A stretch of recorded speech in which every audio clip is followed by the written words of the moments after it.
Sooner or later, every single business stands at a crossroads, facing that critical challenge. How do we grow? And we're not just talking about getting bigger. We're talking about getting stronger, smarter, more resilient. Today, we're going to dive into the strategic guide for navigating that exact journey. All right, so let's just start with the one question every leader has to ask themselves. Is the growth we have right now actually enough? And look, this isn't just about ambition, it's about survival. Because let's be real, in today's landscape, if you're standing still, you're probably falling behind. You know, when you strip it all away, the entire challenge of strategic growth really boils down to these two fundamental questions. First, where are the opportunities? And second, how do we realistically get there? Answering these two is the absolute key to unlocking your company's future. Okay, so where do we even begin? Well, before you can chart a course for the future, you have to know your exact starting position. You'd never start a road trip without knowing where you are on the map, right? It means taking a deep, honest look at your current business portfolio. A really powerful tool for this is the McKinsey matrix. It's a great way to visualize the health of your portfolio. You just plot each part of your business on two simple axes: how attractive is the market overall, and how strong are we in that market. It helps you see your winners and losers at a single glance. And the real power of this matrix is that it translates that picture directly into action. It gives you three clear commands. For the businesses in the green zone, your star players in attractive markets, the directive is simple: invest and expand. For those in the yellow, you need to be selective with your support. And for those in the red, weak position, tough market, well, it's time to seriously consider divesting. All right, so with our current position diagnosed, it's time to look forward. Now we can get into that first big question: where do we grow? Let's start mapping out all the potential avenues for expansion. And for that, we have an absolute classic, the Ansoft Matrix. Think of this as your essential map for growth strategy. It lays out the four fundamental paths a business can take by asking two simple questions. Are we focusing on our current products and markets, or are we going after new ones? The four paths are pretty straightforward. Market penetration is just digging deeper right where you are. Product development and market development each mean you're changing just one variable. But that bottom right quadrant, diversification, that's where the real risk is, because you're trying to change both at the same time. And this quote just brilliantly captures the danger. When a company tries to master a new product and a new market at the same time, it pushes itself to what the source calls the frontiers of its incompetence. You're essentially betting the company on learning two new things at once, and that is a very, very high-stakes gamble.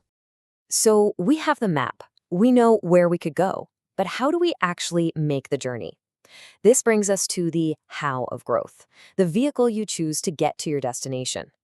There are basically three ways to do it. You can build the capabilities yourself through internal development.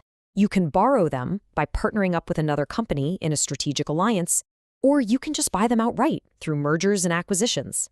Now, let's just focus on the crucial difference between those last two. Think of an alliance like a partnership.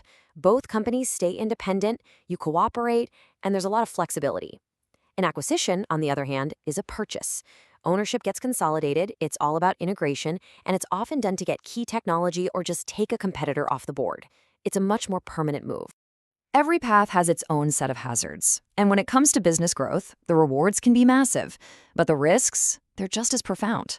So let's start with the most extreme path of all.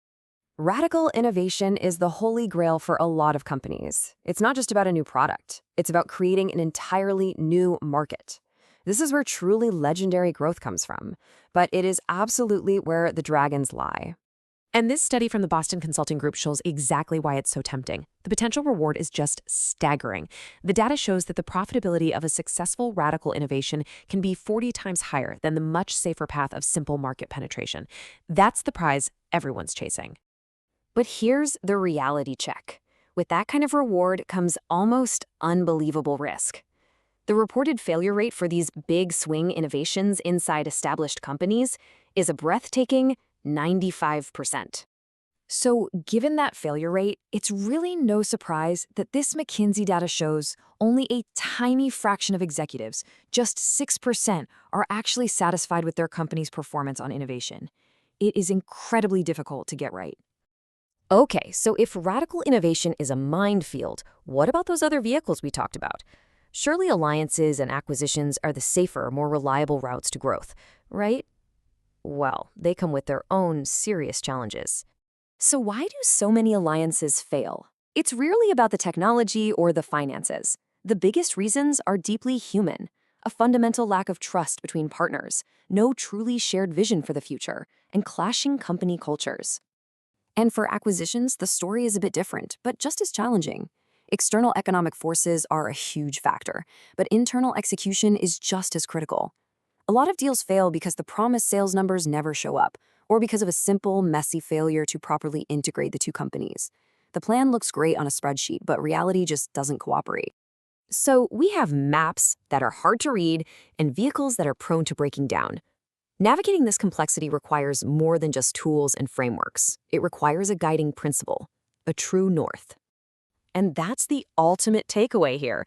All these strategic models, the McKinsey matrix, the Ansoft matrix, they are your maps. But a map is useless if you don't have a clear destination in mind. A company's vision is that destination.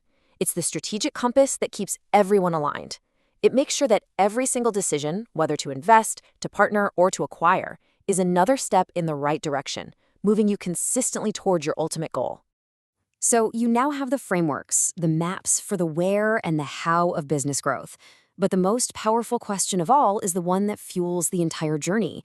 You have the map, but do you truly know your why?